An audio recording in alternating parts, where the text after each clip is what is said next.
On campus, I'm a student ambassador. I'm a new student orientation leader.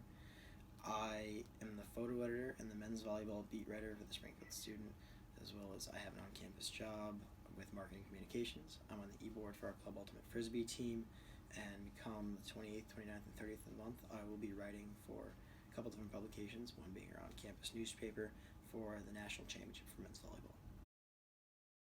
Hi, my name is Matt Fraioli. I'm a sophomore here at Springfield College. I'm a health science major and I play baseball. I used to be on the track team here. I am a part of the executive board for NSO. I will be returning as a SOAR leader this summer for the second time, and I'm kind of in cab.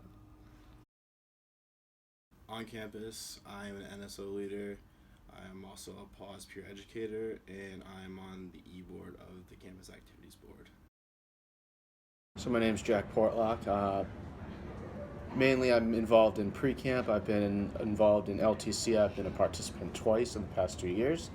I was a member of CAB from freshman year to junior year. I have participated in the alternative spring break my freshman year. I went to Guatemala with the Together campaign. And I am currently a student helper or scout for the baseball team right now.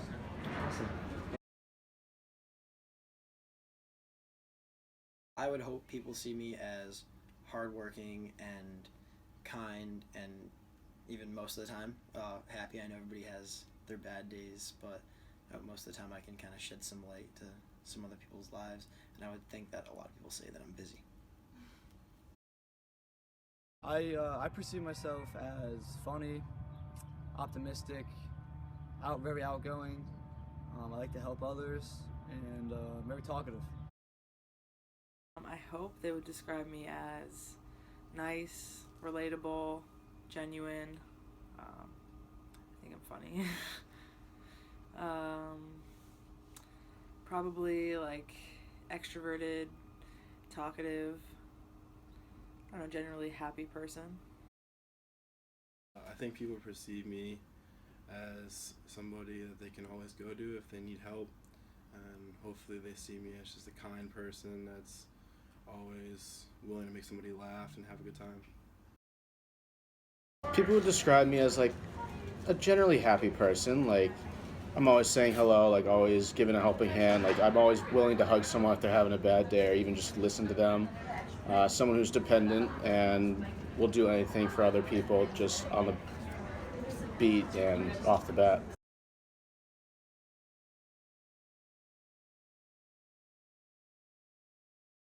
A huge thing for me would be self-confidence.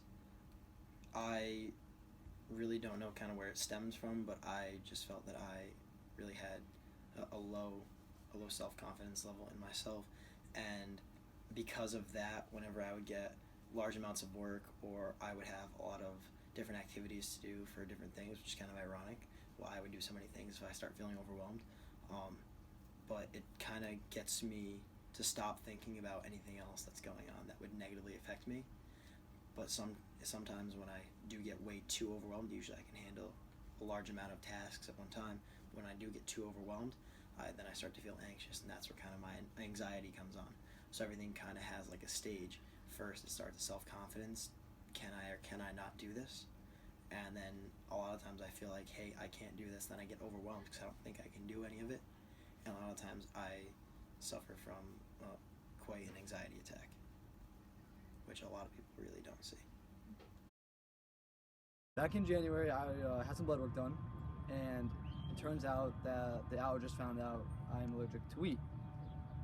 Growing up, I based my diet on mostly Italian food. So I ate a lot of pizza, a lot of pasta, a lot of bread. I love bread, so I was very upset to find this out. But it turns out that just helped me in the long run, because I would always feel very lethargic and tired, and I had no idea why. And once I was diagnosed with being allergic to wheat, and I cut it out of my diet, I felt so much better. It's helped me out huge. At first, I didn't take it very lightly because I had to change my whole diet. It was very difficult for me at first, but after about a month of me working to to cut wheat out of my diet, it slowly became a lot easier and easier, and now everyday life, I don't really think about it anymore. I've been diagnosed with general anxiety and panic disorder since I was 11, so it's definitely not new to me, but it's definitely impacted my life from before the time that I was diagnosed. But it's definitely something that's ongoing, although like I have it under control now as a young adult.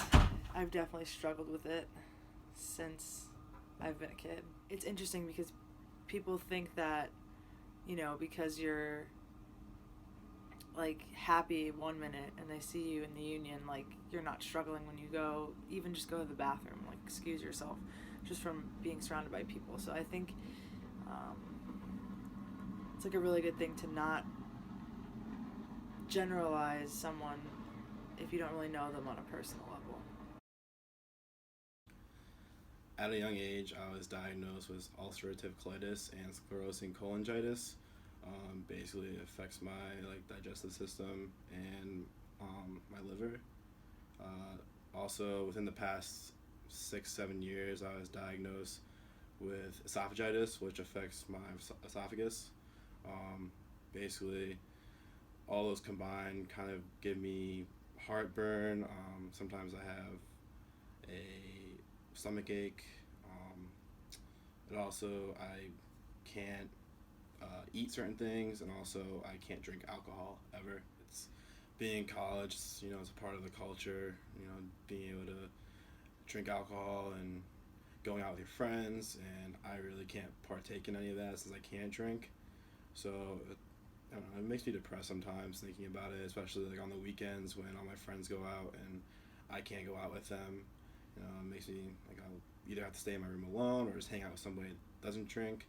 So it's kind of frustrating sometimes having that, but I deal with it. I really don't know how my health will be in the future, and I don't know how long I'll have in the future to live.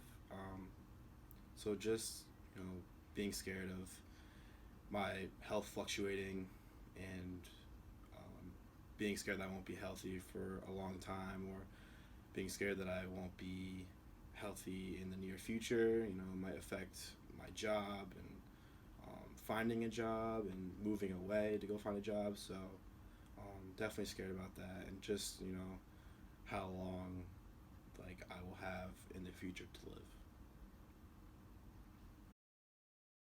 I have depression, and that's not something I'm upset about. I'm not ashamed of it. I go about my day, have my struggles, have good days, have bad days. I also have attention deficit disorder, so to help with that, I have the fidget cube. So that's always something that I always need something in my hand, or else I'll start shaking. But there's a lot of things. I've been more open recently thanks to pre-camp and LTC.